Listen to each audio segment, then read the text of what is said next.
Et coucou, voilà, dans cette vidéo, je vais vous parler de la phase Citrinitas. Moi, je vous avouerai que c'est la phase que j'ai le plus appréciée parce que c'est une phase où il y a vraiment une renaissance intérieure, il y a vraiment une vision intérieure de qui vous êtes. Alors, ça reste encore très mental, mais c'est une phase où vous sortez aussi du mode survie. Hein, vous reprenez goût à la vie, joie de vivre, vous émerveillez de moments simples de la vie, hein, des moments chauds. Hein. Ça fait du bien après avoir passé une nigredo bien chaotique et une phase albédo assez fatigante. Dans cette période de Citrinitas, justement, c'est beaucoup de repos, beaucoup de calme, de repli sur soi aussi, une solitude qui est vraiment appréciable parce que justement, vous n'avez plus ce mental qui, beaucoup moins, on va dire beaucoup moins ce mental qui galope dans tous les sens, hein, et qui cherche des réponses. Là, vous ne cherchez plus les réponses parce qu'elles viennent à vous toutes seules. Et c'est une phase où c'est un gros travail, où il y a un équilibre qui doit se faire entre votre mental et votre cœur. C'est-à-dire que quand votre cœur, vous avez une émotion d'amour qui vous traverse, eh bien, comme vous étiez encore en mode survie pendant plusieurs mois, ou voire peut-être plusieurs années, eh bien votre mental automatiquement va venir mettre des barrières, va venir mettre des injonctions, va mettre des protections, va mettre des projections, enfin voilà. Et c'est là où la danse entre votre mental et votre cœur doit commencer à être harmonieuse. C'est-à-dire que votre mental commence nettement à écouter votre cœur, à comprendre beaucoup plus les choses, à s'apaiser et à être en harmonie. Et là, c'est vraiment la danse entre le masculin et le féminin. Et c'est chouette, parce que c'est là où, quand vous commencez à être aligné entre votre mental et votre cœur, où votre corps s'exprime. Votre corps s'exprime dans des douleurs ou dans des capacités qui se font, qui apparaissent. Et vous écoutez votre corps pour voir justement. Votre corps, c'est comme un temple. Le temple où c'est là où tout se passe. Donc, quand votre mental et votre cœur ne sont plus en guerre, les deux, et qui sont en train de danser ensemble, qui sont en harmonie tous les deux, et bien là, votre corps va pouvoir s'exprimer. Et là, il y a des douleurs qui vont venir vous faire signe, et bien, allez chercher, allez écouter ces messages que votre corps vous dit, parce que le corps, justement, le corps, c'est là où ça se passe, et où ils viennent vous dire, bah tiens, telle douleur, voilà. Moi je vous donne un exemple, j'avais une douleur au niveau de l'épaule à droite, et tout au niveau du bras pendant des mois et des mois, où ça a été extrêmement compliqué, mais une fois que j'ai entendu le message, c'est simplement que mon masculin avait une difficulté à laisser mon côté féminin s'installer, s'incarner et ressentir. Avec toutes les phases que j'ai vécues émotionnellement complexes, et que j'étais en mode survie, mon masculin avait vraiment sorti toutes les protections nécessaires pour plus que je ressente quoi que ce soit. Donc du coup, ma féminine était vraiment latente à l'intérieur de moi, et je n'arrivais plus à ressentir les choses. Et le fait de ressentir, de commencer à avoir le mental et le cœur qui se mettent en harmonie ensemble, là mon corps a exprimé qu'il était temps pour moi justement d'apprendre à ressentir de nouveau les choses. Hein, déjà dans un premier temps, ressentir mes propres émotions, mes propres moments de joie.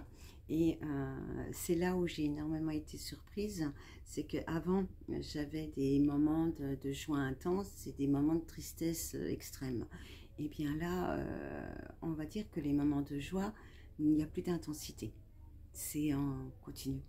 Et ça fait bizarre, c'est étrange, c'est harmonieux, c'est calme, et ça fait du bien. On n'est plus dans les montagnes russes émotionnelles, que ce soit en agréable ou en désagréable. C'est calme. Et aussi bien dans les émotions désagréables, c'est des vagues qui sont toutes légères et qui sont calmes. Et ça amène énormément de calme, parce que je ne suis pas forcément très habituée à avoir du calme à l'intérieur de moi. Et ça fait du bien. Ça fait du bien. Et c'est là que c'est important de se reposer. Donc on apprend à vraiment avoir une présence plus douce envers soi-même, plus stable, beaucoup plus d'écoute, de présence, vraiment de présence, vraiment d'être dans ce que l'on fait, d'agir quand on est en train de faire quelque chose, d'être vraiment présente à ce que l'on fait et pas penser à autre chose en même temps. Hein. Ça, c'est encore difficile un petit peu de ne pas penser encore à plein de choses. Et il y a une chose aussi qui est extrêmement importante quand vous faites dans la phase albédo, quand vous êtes en train de rechercher les compréhensions sur vous, la quête de sens en rapport avec votre vécu et ce que vous êtes venu vivre ici. Dans l'astrologie karmique, on vous l'informe. Si vous savez bien lire, on vous le dit. Et justement, dans la phase Citrinitas, dans l'œuvre jaune, ça vient une évidence. Et c'est quelque chose qui vous anime énormément. Et je vois dans mes expériences avec les gens autour de moi, quand justement les personnes traversent des phases complexes et qu'on me demande conseil, je me rends compte que ça me nourrit énormément de joie de pouvoir leur apporter, de par mon expérience, de par mon vécu, ma façon de voir les choses et peut-être leur donner à réfléchir. Donc voilà, donc la phase Citrinitas, c'est vraiment une phase où vous apprenez à vous poser.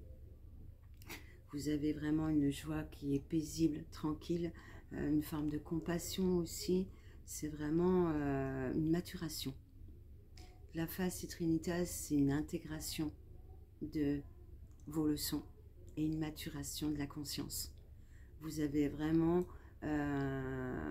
accepté de vraiment voir les choses qui vous concernent, de comprendre pourquoi vous les avez vécues et de quelle manière, et ce dont, et aussi par rapport à vos comportements, vos réactions.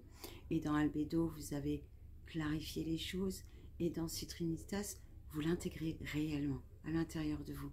Et vous êtes en paix avec tout ça. Quoi qu'il se passe à l'extérieur, même si votre mental vous ramène un passage de votre passé, vous arrivez à garder la paix intérieure, c'est que vous êtes en train d'être dans l'intégration de votre vécu, de ce que vous avez vécu et de ce que vous avez compris, et acquérir cette maturité vraiment dans la conscience. La phase Citrinitas, pardon, c'est vraiment l'intégration, la maturation, l'incarnation dans la conscience de ce que vous avez vécu, de ce que vous avez vraiment ressenti, de ce que vous êtes vraiment. Vous êtes en train de découvrir qui vous êtes. Voilà, moi j'avais une très très grosse blessure d'identité. Hein, autre que les blessures de trahison, d'abandon, tout ça, j'avais une très très grosse blessure de mon identité, hein, en plus au niveau transgénérationnel. Et donc du coup, accepter de se voir, accepter de voir qui l'on est réellement, et ce que l'on est venu faire ici. Ça n'a pas toujours été facile parce que je ne me voyais pas du tout comme ça. Je ne voulais pas me voir comme ça plutôt, et parce que j'avais des compréhensions sur ce que j'avais comme capacité, mais beaucoup en surface. Par contre là maintenant je suis allée vraiment en profondeur, je suis allée vraiment comprendre qui je suis, ce que je suis capable de faire, qu'est-ce que je suis capable d'apporter aux autres, ce que je me suis apporté à moi, et ça fait énormément du bien parce que vous vous rendez compte que vous n'avez plus du tout de filtre. Vous arrivez à amener les choses avec diplomatie, avec sagesse, et dès l'instant que j'ouvre la bouche pour dire quelque chose, quand les personnes me parlent, eh ben, c'est bingo. C'est pas une question d'avoir toujours raison, c'est qu'on voit juste. Et ça fait du bien parce que du coup, ça me permet aussi de comprendre que certaines de mes paroles étaient vraies, étaient justes, et que j'ai regagné la confiance en moi, j'ai regagné l'estime de moi, et que j'étais pas folle, voilà, j'avais raison sur certaines choses, et on retrouve cette unité avec soi-même, justement, avec ses capacités. Donc après, les capacités, bon, bah, ça, chacun en a.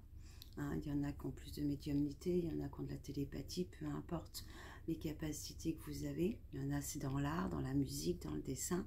Hein, eh bien, elles viennent à vous. Elles viennent à vous naturellement. Et il y a quelque chose, c'est comme si vous avez un moteur, moi c'est ça qui me fait aussi rire, c'est comme si vous avez un moteur à l'intérieur de vous qui vous pousse. Qui vous pousse. Alors quelquefois on est encore dans la procrastination, on a encore un petit peu du mal à se mettre en action, mais c'est parce que justement on doit travailler cette confiance en nous et cette estime de nous, et lâcher aussi cette perfection ces exigences qu'on a de soi. Voilà, la prochaine fois je vous parlerai de la dernière phase, la rubedo.